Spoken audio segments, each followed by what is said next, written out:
concepto que vamos a trabajar ahora es la maximización de beneficios. Comencemos con una primera actividad, donde deberemos unir con flechas el valor con la interpretación. El primero que tenemos que encontrar su interpretación es el ingreso medio igual a 40. El ingreso medio indica el ingreso promedio de la venta de una unidad producida. ¿Sí? En este caso, el 40 me va a estar diciendo que una unidad producida va a generar un ingreso de 40 pesos en promedio. ¿Sí? El ingreso medio siempre representa promedio, o todas las variables medias representan promedio. Ingreso marginal igual a 40. ¿Con cuál de todas esas alternativas ustedes la unirían? Se tendría que unir con la que indica cuánto aumenta el ingreso cuando se vende una unidad producida más. ¿Sí? Las variables marginales siempre representan cuestiones adicionales o aumentos. En este caso, el valor de 40 nos está diciendo que al vender una unidad producida, nuestro ingreso total aumenta en 40 pesos. El tercer concepto es el costo medio igual a 40. Fíjense que acá aparece de nuevo la palabra medio. Tenemos que encontrar alguna que sea promedio. En este caso, indica el costo total promedio de producir una unidad. ¿Sí? Representa que el costo promedio de una unidad es de 40 pesos. El producto marginal igual a 40. Entonces deberemos unir con la primera que indica cuánto aumenta la producción cuando aumenta en una unidad el factor. ¿Sí? Entonces, en este caso, contratar un nuevo trabajador aumenta la producción en 40 unidades. El producto medio igual a 40. Nuevamente una variable media va a indicar un promedio. En este caso, indica la producción promedio de cada trabajador. Y el costo marginal igual a 40 es nuevamente una variable marginal que indica algo adicional y va a estar indicando cuánto aumenta el costo total cuando se produce una unidad más. Recuerden que siempre la variable que está en el denominador de cada una de estos conceptos es la que aumenta en una unidad. Por ejemplo, en los que son las medidas de productividad, como es el producto medio y el producto marginal, el que se incrementa o el que varía en una unidad es el trabajo o el factor, mientras que en el restante lo que está en el denominador es la producción. Avancemos con otro ejemplo. Ahora ya veamos el cálculo del máximo beneficio para una situación donde una empresa no tenga posibilidad de mover el precio, es decir, produzca un precio constante, y en la otra que tenga posibilidad de mover el precio. Comencemos con la situación de precio constante. Ahí están observando una tabla donde los valores que están en verde son valores que son los datos, y el resto tranquilamente podemos calcularlos con los datos que tenemos. La columna de ingreso total, que sería la primera que habría que calcular, surge del producto del precio por la cantidad. En ese caso, el primer valor de 5.000 surge del producto de 100 por 50. El ingreso medio, como ya vimos, es el ingreso promedio de cada unidad producida, va a surgir del cociente entre el ingreso total y el nivel de producción. El primer valor serían los 5.000 dividido los 50. El ingreso marginal, como es una variable adicional, necesita siempre de dos valores para calcularlo, por lo tanto en la primera línea no conocemos cuánto es lo que hay anteriormente a esa primera unidad, por lo tanto no se puede calcular, pero sí para la segunda. En ese caso, ¿cuánto es lo que aumenta el ingreso total? Aumenta en 5.000, mientras que la producción aumenta en 50, dando un ingreso marginal de 100. Lo mismo hacemos para el costo marginal. El costo marginal para la segunda línea es la variación del costo total dividido la variación de la producción.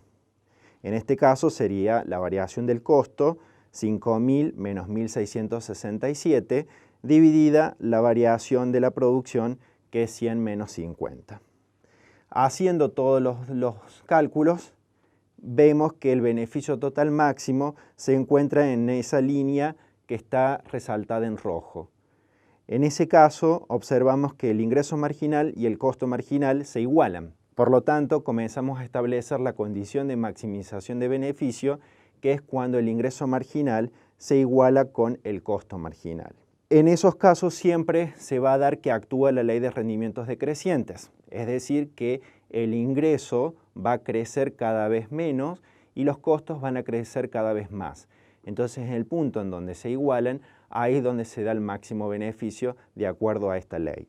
Si nosotros modificamos la situación de un precio constante y pasamos a una situación de precios que varía, lo tenemos en la otra tabla, vemos que la condición de maximización de beneficios va a ser igual. Donde tenemos los valores en verdes, que son datos, en este caso lo único que se modificó es la columna de los precios. Fíjense que antes el precio era constante igual a 100 y ahora el precio puede cambiar. Al cambiar, las producciones va a cambiar.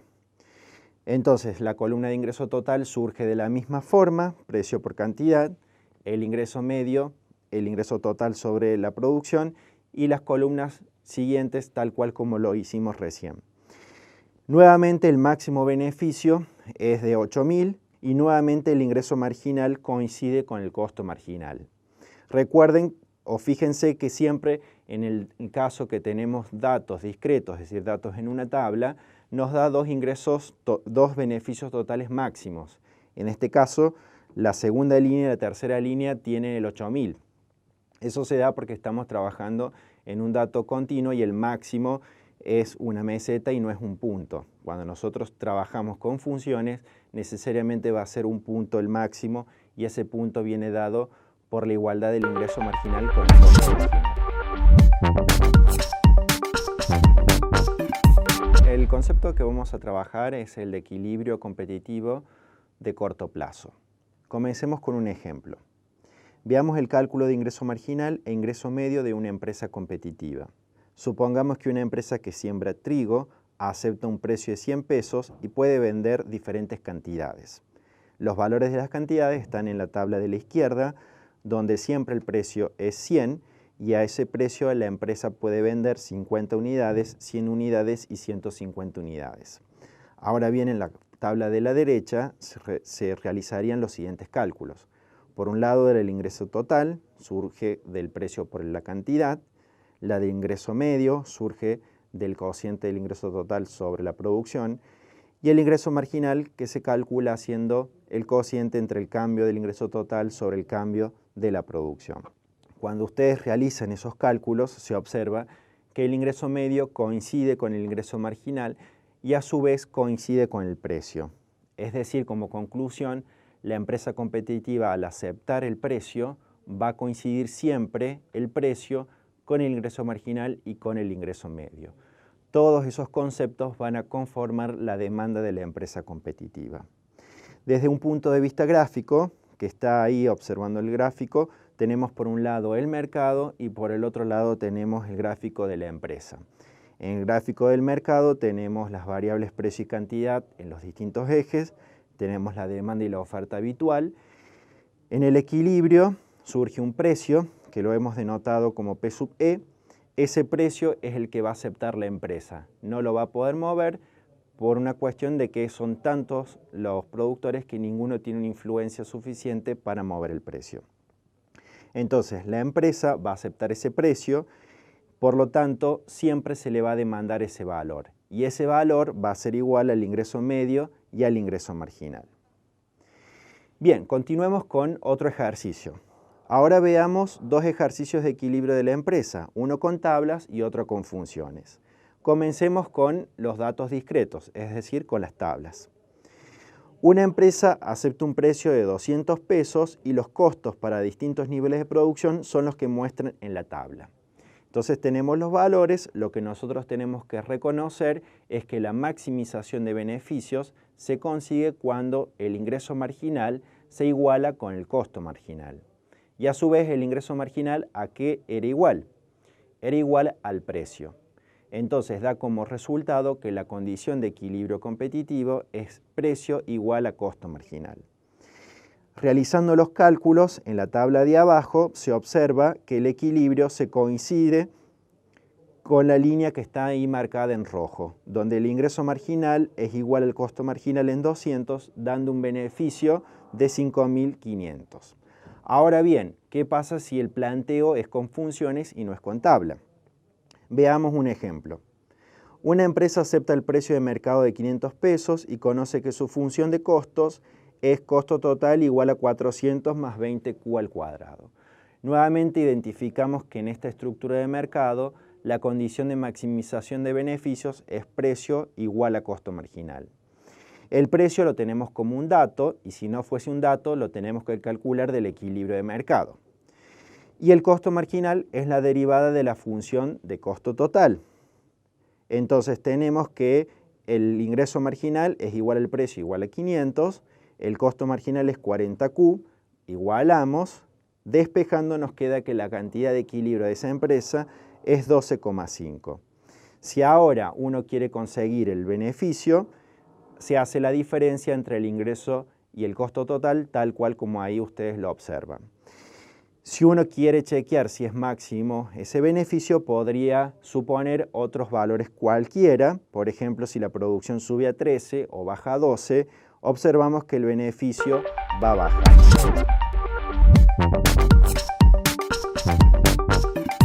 Si la función de costo total es 100 más 20Q más 2Q al cuadrado, ¿cuál es la función de oferta de la empresa? Recordemos que una oferta va a mostrar las distintas cantidades a cada precio posible. Y también recordemos que la empresa competitiva va a maximizar beneficios cuando el precio es igual al costo marginal. Entonces de esto surge que la función oferta va a coincidir con la función de costo marginal, ya que a cada precio hay que igualarlo con el costo marginal y de ahí hay que proyectarlo para las cantidades. Entonces, si tenemos una función de costo total, lo que tenemos que hacer es encontrar la función de costo marginal y esa va a ser la función oferta. En este caso, si derivamos la función de costo total, nos queda que el costo marginal es 20 más 4Q. Simplemente nos resta para convertirlo en una función oferta, sabiendo que precio es igual a costo marginal, reemplazar el lado izquierdo del costo marginal por la variable precio, ya que siempre van a ser iguales. Entonces nos queda que la función oferta es igual a P igual a 20 más 4Q. Ese es el caso que encontramos una función de oferta lineal. ¿Qué sucede si la oferta no es lineal? Veamos el segundo ejemplo. Si la función es costo total igual a 100 más 20Q menos 2Q al cuadrado más 0,05Q al cubo, ¿cuál es la función oferta de la empresa? En este caso vuelve a ser la misma lógica, es decir, siempre el costo marginal va a ser la función de la oferta de la empresa, pero vamos a tener que tener en cuenta que siempre la empresa va a ofrecer desde un punto mínimo, que es el punto de cierre, en este caso viene dado por el mínimo del costo variable medio. Entonces derivamos la función de costo total, nos da una función de costo marginal que es igual a 20 menos 4Q más 0,15Q al cuadrado y vamos a tener que obtener el costo variable medio para encontrar su mínimo. Despejando, minimizando esa función de costo variable medio, ¿sí? Se deriva, se iguala a 0 y se despeja, nos queda que el mínimo del costo variable medio se da para una producción de Q igual a 20. Ahora, para poder terminar la función oferta, vamos a hacer de nuevo ese reemplazo de costo marginal por precio. Entonces la función nos queda P igual a 20 menos 4Q más 0,15Q al cuadrado, es decir, la función de costo marginal, solo que hemos cambiado el lado izquierdo y hacemos la aclaración que se ofrece únicamente para una cantidad superior a 20. ¿Sí? Para una cantidad menor a 20 no existe oferta. Bien, continuemos con los ejercicios. Veamos tres alternativas y ustedes deben darse cuenta en qué situación la empresa va a cerrar en el corto plazo. Entonces la primera que aparece es que el beneficio sea negativo, o bien que el costo fijo total sea mayor al costo variable total, y la tercera que el costo variable total sea mayor al ingreso total. ¿En cuál de estas situaciones la empresa va a cerrar en el corto plazo? Es en la tercera alternativa, ¿sí? Los beneficios negativos se pueden permitir en el corto plazo, ya que la empresa puede producir siempre y cuando la pérdida de cerrar sea menor a la pérdida de producir. La segunda no tiene nada que ver con los costos, sino me dice nada de los ingresos. Y en la tercera, ahí nos queda que el costo variable total es mayor al ingreso total. Ahí me está diciendo que los ingresos no alcanzan a cubrir ni siquiera los costos operativos o los costos variables, la empresa debe cerrar. El otro ejercicio, veamos el concepto con un ejemplo de punto de cierre. Supongamos dos situaciones, una donde el precio sea mayor al costo variable medio y la otra donde el precio sea menor al costo variable medio. Entonces tenemos la tabla dividida en esas dos situaciones con los datos que les aparecen en la primera línea. Teniendo esos datos podemos obtener los cálculos de los costos, que siempre el costo variable total va a ser 500, el costo fijo va a ser 1000 y el costo total va a ser 1500. Ahora bien, el precio para una situación es de 10, superior al costo variable medio, y en la otra va a ser de 4, inferior al costo variable medio. Sacamos los beneficios, que es la cuarta línea. Tenemos que el beneficio total en la primera situación es de menos 500, mientras que en la otra situación las pérdidas son de menos 1100. Entonces, ¿en cuál de las dos situaciones va a cerrar? Ya que en las dos tiene pérdidas, pero en una va a cerrar y en la otra no. Lo que tenemos que analizar es la pérdida de cerrar versus la pérdida de producir. Si la pérdida de producir, en este caso es menos 500, la pérdida de cerrar viene dado por los costos fijos. En este caso, de la primera parte, perdería 1000 si cierra y si produce pierde 500. Por eso, cuando el precio supera el costo variable medio, la empresa va a producir.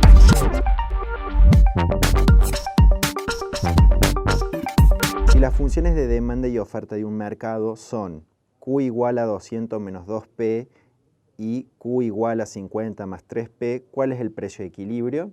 Simplemente acá hay que igualar la oferta con la demanda.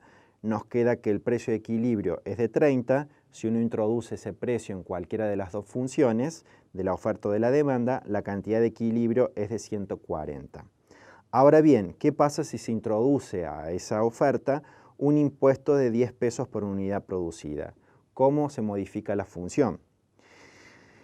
¿Cómo lo vamos a razonar? Vamos a tener que pensar que en el caso de la oferta, el impuesto afecta a la oferta y cada precio que tenía la oferta original hay que restarle 10 pesos o el monto del impuesto. Entonces a la oferta original, a cada precio le voy a quitar 10 pesos que es el monto del impuesto.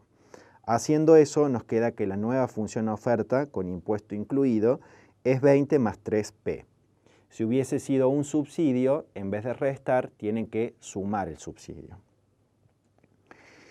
Ahora, ¿cuál es el precio que paga el consumidor y el que recibe el productor luego del impuesto?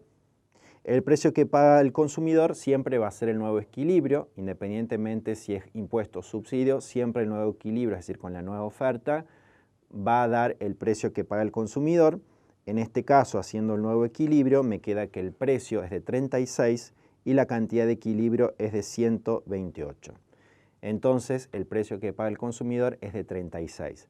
Sin embargo, esos 36 pesos no lo va a recibir por completo el productor, sino que de esos 36, 10 pesos tienen que ir al gobierno en forma de pago de impuestos. Entonces, ¿cuál es el precio que recibe el productor?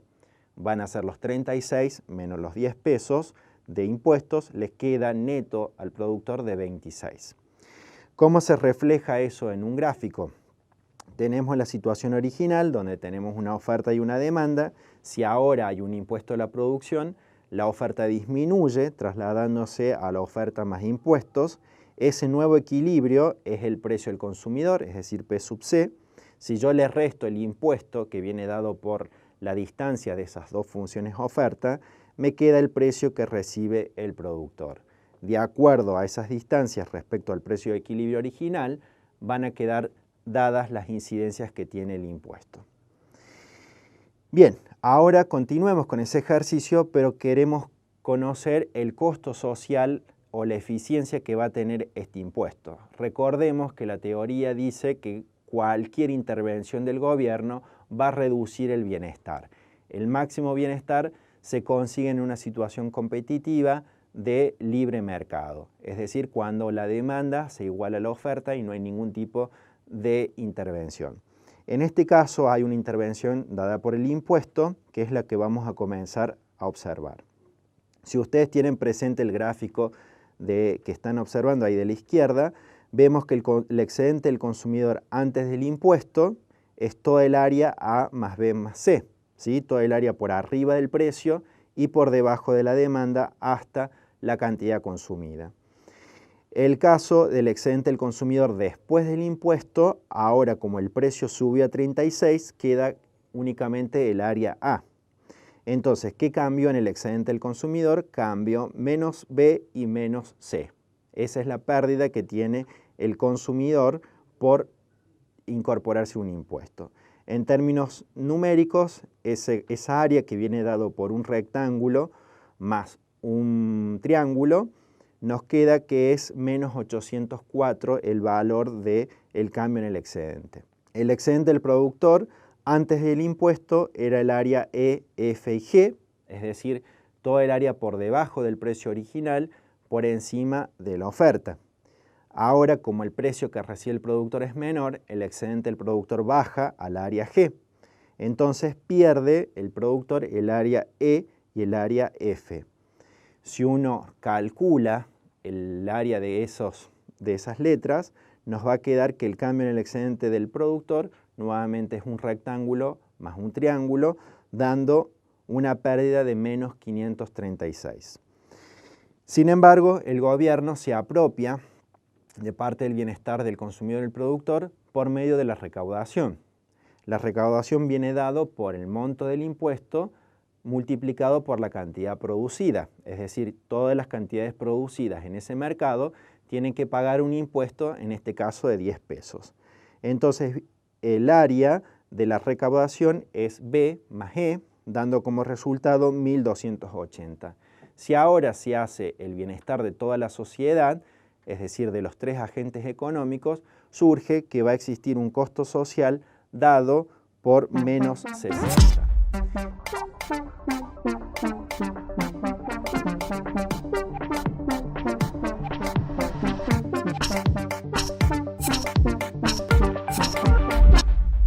La empresa La Rural, que se dedica a la invernada de ganado bovino en la localidad de Almafuerte, desarrolla su actividad en un campo con 5.000 cabezas de ganado y posee una estructura de trabajadores con un plantel de 5 personas contratadas de manera fija. Por otro lado, su función de costo viene determinada por la forma costo total igual a 2Q3 menos 8Q2 más 250Q más 1100. De acuerdo a la información provista por el departamento contable, el mes pasado vendieron 2.500 animales, obteniendo un ingreso total de 625.000 pesos. A continuación, según el caso planteado, veamos los distintos interrogantes. ¿Qué comportamiento tiene la curva del costo marginal? ¿Qué comportamiento posee la curva del costo fijo medio a medida que aumentamos la producción? ¿Qué comportamiento poseen el ingreso marginal y el ingreso medio de esta empresa? ¿Qué está sucediendo si la firma decide producir una unidad menos que la considerada óptima? Para resolver la actividad deberías haber tenido en cuenta: el costo marginal es igual al costo variable medio y luego al costo medio total. Los corta en un tramo ascendente, es decir, en la rama derecha de la función. El costo fijo medio representa el cociente entre el costo fijo, que es aquel costo que no depende del nivel de producción elegido, y la cantidad producida. El ingreso medio es el ingreso promedio por unidad vendida, y dicho ingreso promedio está determinado por el precio al cual se vende cada unidad, que es el valor del precio de la misma. Si la firma decide vender una unidad menos que la considerada óptima, es decir, aquella que permite maximizar los beneficios, entonces el ingreso marginal, que es igual al precio, sería mayor al costo marginal.